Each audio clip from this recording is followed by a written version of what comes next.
오늘 바이블세이에서 여러분에게 들려드릴 말씀은 모든 목회자들의 스승이라고 불리는 17세기 영국의 청교도 목사 리처드 백스터의 저서 참 목자상에 기록된 그의 설교입니다. 백스터는 이 설교문에서 목회자들이 빠지기 쉬운 죄악의 특징을 소개합니다. 이것은 단순히 타락한 목사나 교회 리더들을 비판하기 위해서가 아니라 우리 안에서 나도 모르게 자라고 있는 죄악의 뿌리들을 발견하고 그것을 제거하여 다시금 주님의 길을 걸어가는 바른 목회자가 되기 위함이었습니다. 이 설교를 통하여 다시 한번 우리의 모든 사역의 발걸음이 주님께서 걸어가신 그 선한 목자의 길을 따라가기를 소망합니다. 백스터가 고발하는 타락한 목회자의 첫 번째 특징은 바로 교만함입니다. 이 교만함은 모든 죄악의 뿌리가 되는데요. 교만한 목사들은 첫째, 설교를 준비할 때 하나님을 기쁘시게 하려는 것이 아니라 청중에게 칭찬을 받으려는 허영에 사로잡혀 설교 주제를 정하고 설교문을 작성합니다. 하나님의 말씀을 정직하게 대언하기보다는 성경의 말씀을 빌려 자신의 허영심을 채우려는 교만함입니다. 둘째, 설교가 끝난 후에도 설교를 들은 영혼들이 변화되었는지에 대한 관심보다 사람들이 얼마나 그 설교에 반응하고 박수를 쳤는지에 더 관심을 갖습니다. 셋째, 자기보다 더 유능한 동료 목사를 시기하고 괴롭힙니다. 그 목사가 나보다 더 많은 칭찬을 받는 것을 교만한 마음이 용납하지 못하는 것이죠. 교회 안에 좋은 동역자나 부교육자가 있으면 자신의 부족함을 만회해 준다라는 점에서 성도나 교회에게 큰 유익이 되지만 교만한 리더들은 유능한 교육자들을 가만히 두지 않고 반드시 쫓아내 버립니다. 넷째, 자신의 의견이 틀렸다는 것을 지적받으면 성경의 진리를 위해서가 아니라 자신의 자존심을 지키기 위해 상대방을 비난하며 싸웁니다. 백스터는 이 교만이 얼마나 무서운지를 이렇게 경고합니다. 생각해 보십시오. 강단에 서서 겸손을 외치는 입술로 마음속으로는 내가 오늘 설교를 잘했나? 사람들이 나를 어떻게 봤나? 를 생각하고 있다면 그것은 하나님을 위한 설교가 아니라 하나님과 전혀 상관없는 그저 자기 자신을 위한 시간일 뿐입니다. 타락한 목사의 두 번째 특징은 입으로는 늘 복음을 전하면서 정작 자신은 그 복음대로 살지 않는 것입니다. 죄를 책망하는 설교를 하면서 정작 자신의 삶에서는 반복해서 죄를 선택하는 목사, 입술로는 회개를 촉구하면서 자신은 조금도 변화하거나 회개할 줄 모르는 목사, 거룩함을 강조하면서 자신의 마음은 여전히 세상의 유익을 갈망하는 목사. 백스터는 이런 목사를 은혜 없는 설교자라고 부르며 이것이 세상에서 가장 불쌍한 사람이라고 말합니다. 금처럼 번쩍이는 신학 지식, 경건해 보이는 외모, 능숙한 설교 기술이 모든 것을 그저 자신이 얼마나 텅 비어 있는지를 못 보게 하는 수단으로 작용합니다. 타락한 목사의 세 번째 특징은 말과 삶이 일치하지 않는 목사입니다. 두 번째 특징과 연결되지만 백스터는 이것을 특별히 따로 강조합니다. 그는 목사가 강대상에서 말로 쌓아 올린 것을 그 다음 한 주간의 생활로 허물어 버린다면 그것은 사람들로 하여금 하나님의 말씀이 쓸모없게 생각하게 만든다라고 말합니다. 사람들은 목사의 설교보다 목사의 삶을 먼저 봅니다. 지금 이 시대에도 대한민국의 수만 개의 교회에서 날마다 얼마나 많은 설교의 말씀이 쏟아지고 있습니까? 그러나 성도들이 주목하는 것은 먼저는 목사의 말이기도 하지만 본질적으로는 그들이 진심으로 자신의 선포를 소중히 여기며 순종하고 있는가의 여부입니다. 성도들은 신앙의 본질을 목사의 삶에서 배우기 때문입니다. 그렇기에 빈번히 목사의 삶이 자신이 선포한 설교를 배반하는 목사는 사실상 성도들의 신앙 성장을 가로막는 가장 큰 걸림돌이 됩니다. 타락한 목사의 네 번째 특징은 설교 준비를 게을리하는 목사입니다. 백스터는 당시 목사들이 자신의 가장 큰 사명인 설교를 준비하는 일에서조차 제대로 연구하거나 공부하지 않는 현실을 탄식합니다. 설교를 전하는 일은 목회자의 소명이기도 하지만 반드시 엄청난 노력을 요구하는 사역입니다.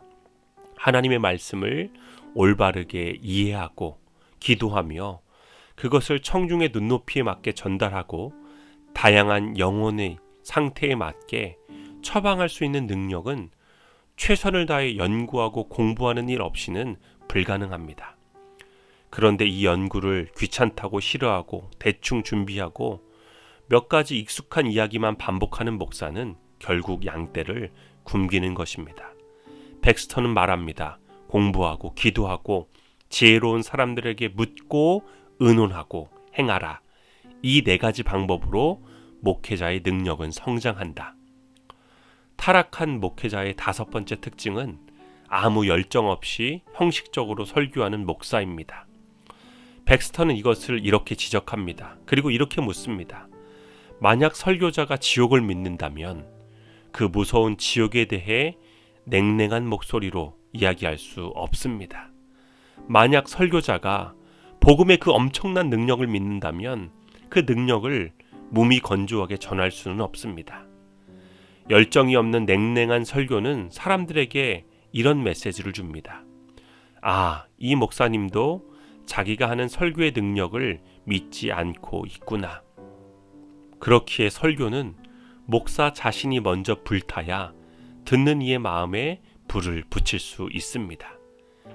타락한 목사의 여섯 번째 특징은 양떼를 정성 다해 세심하게 돌보지 않는 목사입니다. 자신과 자신의 가정을 위해서는 모든 일을 다하면서 하나님께서 자신에게 맡겨진 양떼의 형편은 그대로 방치해버립니다. 이것은 백스터가 참 목자상에서 가장 중점적으로 다루는 주제이기도 합니다. 백스터는 주일 설교만으로 목회를 다 했다고 생각하는 당시 목사들을 강하게 책망합니다. 실제로 백스터는 매주 월요일과 화요일 아침부터 저녁까지 성도들의 집을 직접 방문했습니다. 자동차도 없었던 370년 전 1년에 무려 800가구나 신방했습니다. 백스터는 고백합니다. 설교단에서 1000명에게 하는 말보다 한 사람의 집을 직접 찾아가 눈을 보며 손을 잡으며 전하는 복음이 그 심령에 더 깊이 박힌다는 것입니다. 양 한 마리 한 마리의 이름을 알고 부지런히 돌보는 목사, 그것이 백스터가 말하는 참 목자의 모습입니다. 타락한 목사의 일곱 번째 특징은 목회를 자기 이익을 위해 행하는 목사입니다.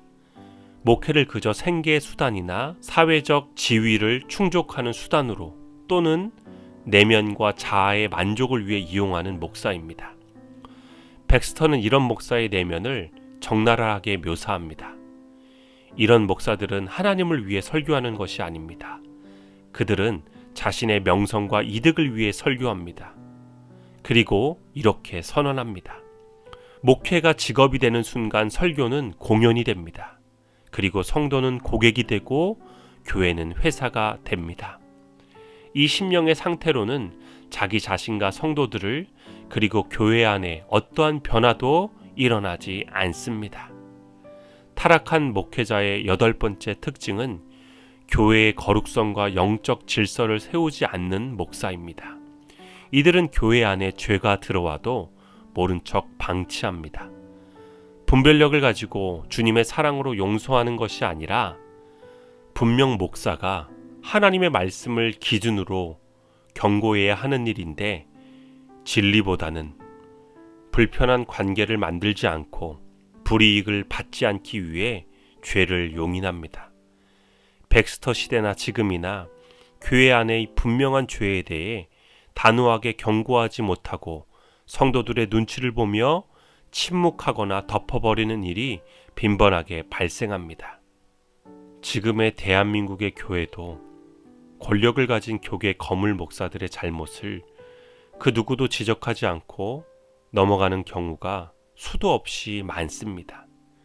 힘과 권력만 있으면 불법을 저지르고 교회를 세습하고 돈을 횡령하고 문제를 일으켜도 돈과 협박을 통해 자신의 자리를 그대로 유지하는 모습을 보며 많은 청년 세대가 교회를 떠났습니다. 백스터는 이렇게 말합니다. 교회 안에 명백한 죄가 있는데 아무런 말도 하지 않고 그대로 방치하는 것, 그것은 그 영혼을 돕는 것이 아니라 그 영혼을 더 깊은 죽음으로 밀어넣는 것입니다.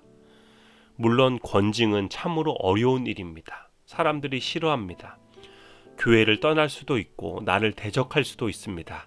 하지만 백스터는 말합니다. 우리가 주님 앞에서 평안하기 위해 사람들과 불편해질 용기가 없다면 그것은 사람을 두려워하는 것이지 하나님을 두려워하는 것이 아니다. 타락한 목회자들의 9번째 특징은 자신의 이익을 위해 교회를 분열하게 만드는 목사입니다. 자신을 반대하는 자들을 배척하고 자신의 편을 끌어모으기 위해 교인들의 화합보다는 편을 가르고 분열을 만듭니다. 백스터는 당시 장로교 또 감독교회, 독립교회 간의 극심한 분열을 직접 경험했습니다. 그리고 그 분열을 만드는 사람들은 다른 사람이 아니라 목사들이었다라는 사실에 가슴 아파했습니다. 분열을 만드는 목사는 어떤 사람입니까? 자기 생각만이 옳다고 여기며 자신에게 조금만 반대하고 피해를 주면 반성보다는 반대파를 욕하고 모함하여 정죄하게 만드는 사람입니다. 자기 교단이나 교파만이 옳다라고 확신하며 다른 것은 모두 이단처럼 대하는 목사입니다. 동료 목회자들을 경쟁자로 보며 다른 이들의 성공을, 다른 교회의 부흥을 기뻐하지 못하는 목사입니다. 작은 신학적 견해 차이를 분열의 이유로 삼는 목사입니다. 백스터는 말합니다. 진정 교회를 사랑한다면 자기 편만을 위해서가 아니라 그리스도의 몸인 교회 전체의 하나됨을 위해 스스로 헌신해야 한다고. 마지막 10번째, 타락한 목회자의 특징은 성령이 하신다라는 말을 핑계로 자신의 태만을 정당화하는 목사입니다. 성령님이 하시기에 우리는 준비할 것이 없다라는 말은 아주 영적으로 들리지만 실제로는 가장 교묘한 형태의 게으름입니다. 백스터는 이것을 이렇게 비판합니다. 하나님은 헌신자들의 노력을 통해 일하십니다. 열심히 설교를 준비하고 부지런히 성도들을 찾아가 위로한 목사를 통해 자신의 죄를 먼저 회개하고 반성하는 목사를 통해 하나님은 일하십니다. 기도만 하면 된다. 성령이 알아서 하신다는 말이 자신의 게으름의 포장지가 되어서는 안 됩니다. 지금까지 우리는 잘못된 방향으로 걸어가는 목회자들의 10가지 특징을 살펴보았습니다. 그런데 여기서 중요한 것이 하나 있습니다. 백스터가 이 모든 것을 말할 때 그 요점은 부족한 자들을 향한 비난이나 정죄가 아니었습니다. 그렇다고 동료 목회자들을 공격하라는 것은 더더욱 아니었습니다. 백스터는 이 설교를 통하여서 자신을 포함하여 우리 모두가 얼마나 부족한지를, 하나님 앞에 얼마나 게으른지를 직시하고 함께 회개하자는 것이었습니다. 그리고 이렇게 선포합니다. 그리스도께서 자신의 피를 흘려 사신 그 귀중한 양 한 마리 한 마리가 우리의 게으름 때문에, 우리의 교만 때문에, 우리의 건조함 때문에 길을 잃는다면 그것은 단순한 직무태만이 아닙니다. 그리스도의 보혈을 헛되게 하는 것입니다. 여러분, 오늘 영상이 어떠셨나요? 저는 이 설교문을 읽으면서 참 많이 찔렸습니다. 목회자들뿐만 아니라 신앙의 리더 역할을 맡은 모든 분들께 이 내용이 해당됩니다. 우리는 어떤 목사를 원하고 있나요? 멋진 설교를 하는 목사, 아니면 백스터가 말하는 것처럼 자신이 먼저 선포한 말씀대로 살아가며 맡겨진 양 한 마리 한 마리를 정성을 다해 돌보고 하나님의 영광을 위해 자신이 가진 것들을 내려놓는 그런 목사. 성도들이 좋은 목회자를 바라는 것처럼 나도 선한 목자 대신 주님을 닮아 이 땅에 잃어버린 양들을 섬기는 선한 목자로 살아가는 것. 그것이 우리를 향한 주님의 부르심이자 그리스도인들이 이 땅 가운데 누릴 수 있는 가장 큰 영광인 줄 믿습니다. 감사합니다. 바이블세이였습니다.